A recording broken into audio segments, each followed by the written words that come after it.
Hey guys, it's Simon. I wanted to bring back the inbox series, so here I am. First of all, yes, this is a sock on my mic. Don't judge. I just want to get that crisp audio quality. It looks kind of stupid, kind of ratchet, but oh well. Anyways, I wanted to bring back the Dear Simon series, so I went ahead and asked you guys what topics you guys wanted me to cover, and an overwhelming majority of them were about anxiety. So here's Dear Simon, how do I deal with anxiety? Well, first of all, everyone deals with anxiety. I think the first step to addressing a problem is to realize that it's normal. Anxiety is something that was literally hardwired into our brains as humans for us to survive. Humans, in order to survive against predators or the climate or keep, evolving and doing better things to survive, had to think of the what if. That's how we're wired at the end of the day. So if you look at some situation and you're like, what if this, what if this? That's overthinking, but that also leads to anxiety, and that's part of who we are. As humans, we have a million thoughts coming through our heads every time we look at something. Every time we look at, let's say, my desk, I'm thinking a million different things. That's just how humans work. It's not something that can be easily avoided. And in addition, I think anxiety is a scale. There's small anxiety attacks associated with nervousness, which isn't actually that bad. Like, we need that, we need that. But when it gets higher up, when you become unable to do certain things with these anxiety attacks, that's when it becomes hard to deal with. Because we're not in the food chain anymore. We don't technically need this fear of what if to prepare for different occurrences. Yes, we may have tornadoes, earthquakes, natural disasters, a lot of things we can't control. So in that way, anxiety helps us. You see everyone buying toilet paper for the coronavirus outbreak.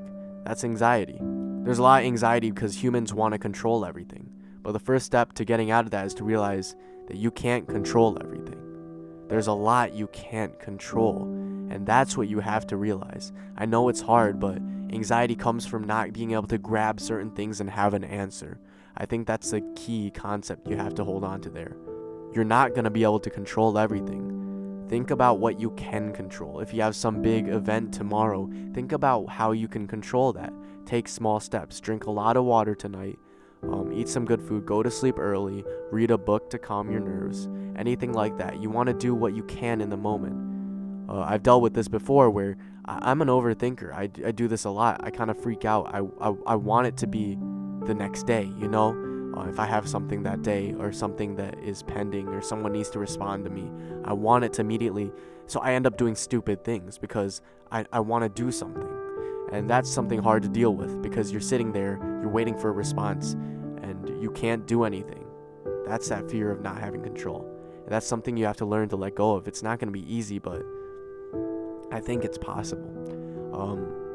What you have to understand is a little bit of anxiety is okay.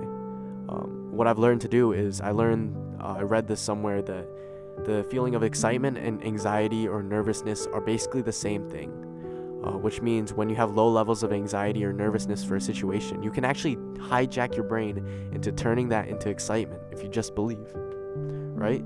You can turn your anxiety for a baseball game or anxiety for a piano concert, anxiety for at school tomorrow into excitement. Like, what's going to happen? It's a whole new day. A lot of good things could happen. Instead of just thinking a lot of bad things could happen, force yourself to think like that.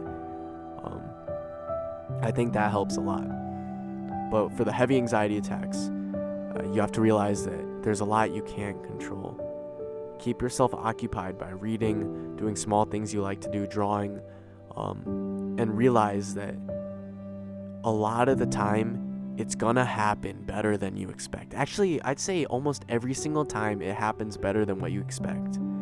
That's what I've learned throughout life too, is you constantly, your brain works a million miles an hour thinking of what could happen.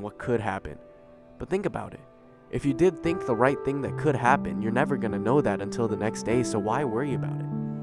I know it's easier said than done, but control what you can control.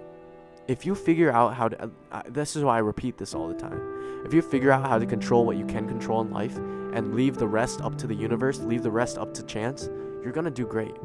Because at the end of the day, that's what life is. Life is a reaction to things that happen randomly. You can't control if there's a tornado, if you get sick, if I can't control if my house burns down the next day. So why would I let that have power over me? Yes, it's gonna suck, and you want to give yourself time to mourn or time to be sad. That's okay, because you can't always be happy. That's unhealthy in my opinion. But at the end of the day, you want to be happy and accept, and not accept. You want to be overwhelmingly positive and loving towards the bad things that happen to you, because that will come back in good energy if you just manifest that. So, coming back to the original point, anxiety. I hope I helped. I don't know. I'm kind of just rambling at this point. But anxiety is something, at the end of the day, it's that fear, the definition. Sometimes just hearing the definition is enough to make people feel a little bit better. The definition, first of all, look how stupid I look with this sock on the mic. This is going to become like a meme, bro. Anyways, the definition of anxiety is that feeling of not having control, and humans love having control. That's what kept us alive through the food chain. It's a thing that's ingrained so deeply in our brain that we can't get rid of it. It's essential for life. So realize that you're not going to have control over the outcome. A lot of times you will not have control, and that scares you, but also be excited for that. Turn that into excitement. Like, wow, I wonder what things are going to happen. I wonder what's going to happen tomorrow. Be excited about that. Because at the end of the day, if you learn how to control what you can control, you'll go places. I promise you that. Realize that all this is in your head, and it's you can't control it, because it's up to how you're wired. It's how we're wired. And not all anxiety is bad, but high levels can get to you. So just remember that you're not going to be able to control every situation, but pay attention to that. Pay attention to how you can be more positive on a daily basis. Pay attention to, okay, this bad thing is going to happen. This bad thing happened. How do I respond with positive energy? And all of a sudden, your life's going to get a lot better. That's my philosophy. I rambled on for a while, but as always, keep it wholesome.